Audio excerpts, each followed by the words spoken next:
and found no evidence of this. It merely stated that the Iranian regime had been able to take advantage of the crackdown. And if you recall, you can go back to the media record at the time, the Iranians didn't really say anything about the events in Bahrain until Saudi forces rolled into the kingdom in mid-March. But of course, its television station in broadcasting in Arabic, Al-Alam, had followed the demonstrations fully, but so had Al Jazeera and the BBC and CNN and everyone else. And no doubt they put their own spin on it.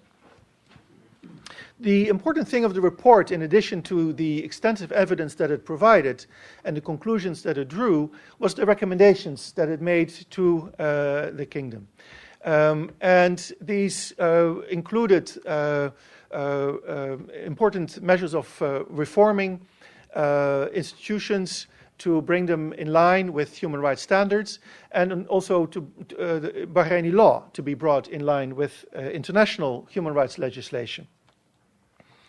And it also called for accountability. There are seats over in the back, and there's one here. Also called for accountability for those who had used excessive force and who had whose actions had led to the death of protesters and detainees.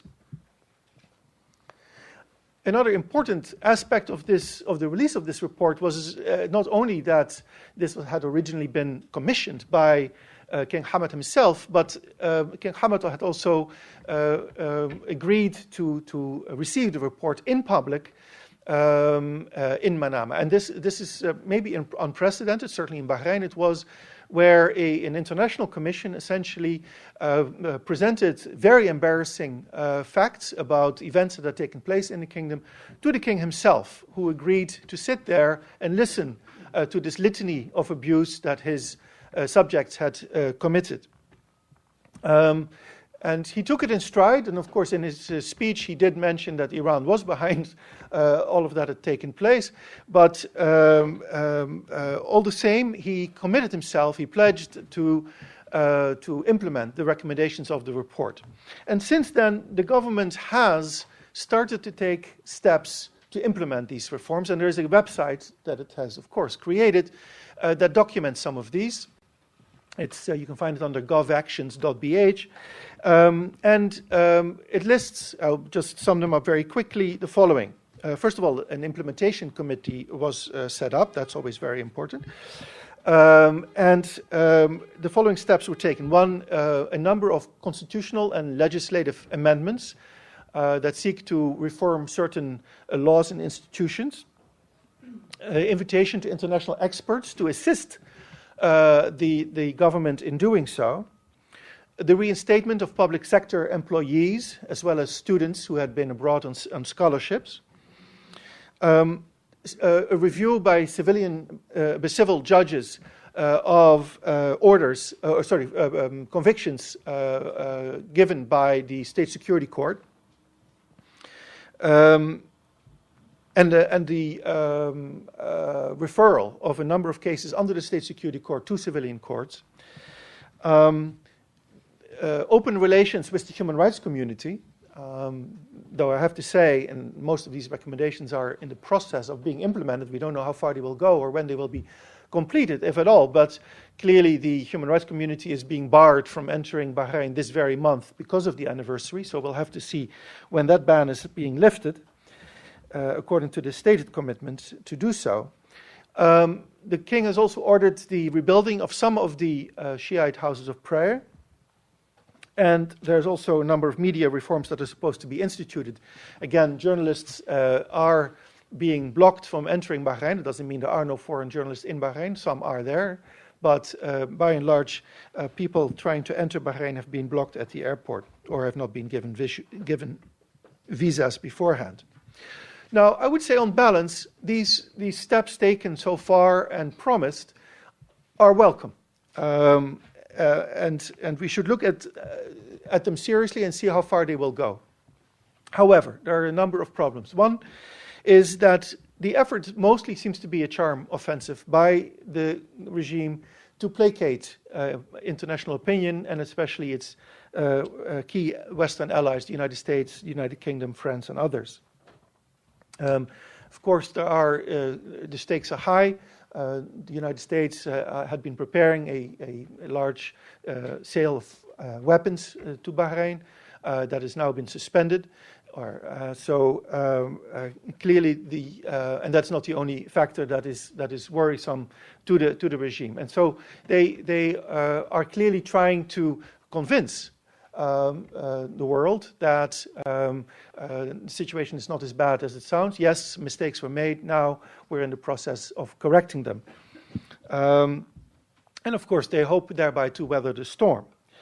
The second problem with these reforms is that they are all necessary, but they're clearly insufficient. These are baby steps. We have seen, for example, no real accountability for any of the human rights crimes that have been committed at a senior level. Some lower level officers have been singled out for prosecution, but by and large, no senior people have been punished. One senior official has been removed from his post, but essentially been promoted upward. Moreover, while the government is talking about police reform, this has been limited to providing human rights courses, which again are useful and necessary, to police officers. But it does not address the much more important question of the composition of the police force. As you may know, the Bahraini security forces have been filled, or the ranks have been filled over the years by foreigners, especially Sunnis from Pakistan and Arab countries, at the expense, of course, of the native population, which is majority Shia. And this has been a serious problem that has been signaled by the opposition and that remains unaddressed. And thirdly, I would say that the weakness of these reforms is that, again, while welcome, they are focused on the human rights situation, while what we really need is political reform.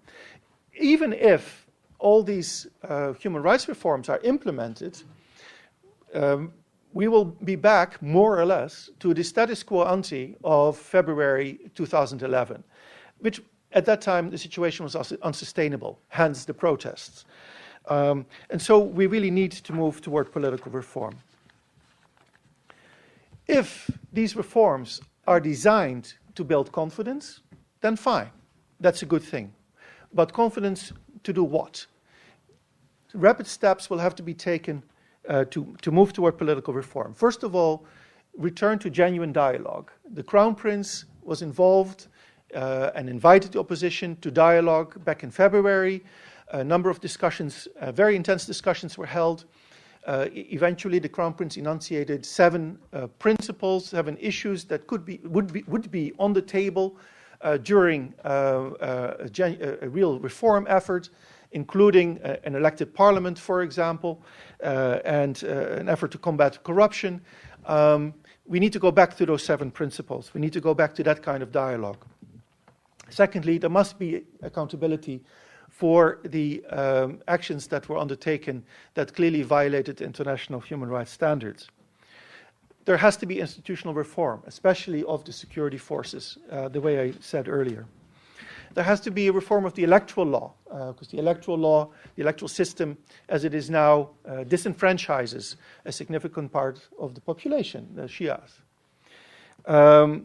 And there has to be a serious effort to combat corruption. This is something that not only the Shias would support, but also others in the opposition. And there is, of course, a significant Sunni element in there as well. Or I should say also a secular element. It's not all sectarianized. But finally, because the situation has been polarized along sectarian lines in the last year, there has to be a serious effort to address that through the use of, or the careful use of rhetoric, that it not be sectarian. And of course, all these measures themselves, cumulatively, could also do much to bring down sectarian tensions. What are the chances of this succeeding? Well, the problem is that Bahrain, of course, is not living in isolation.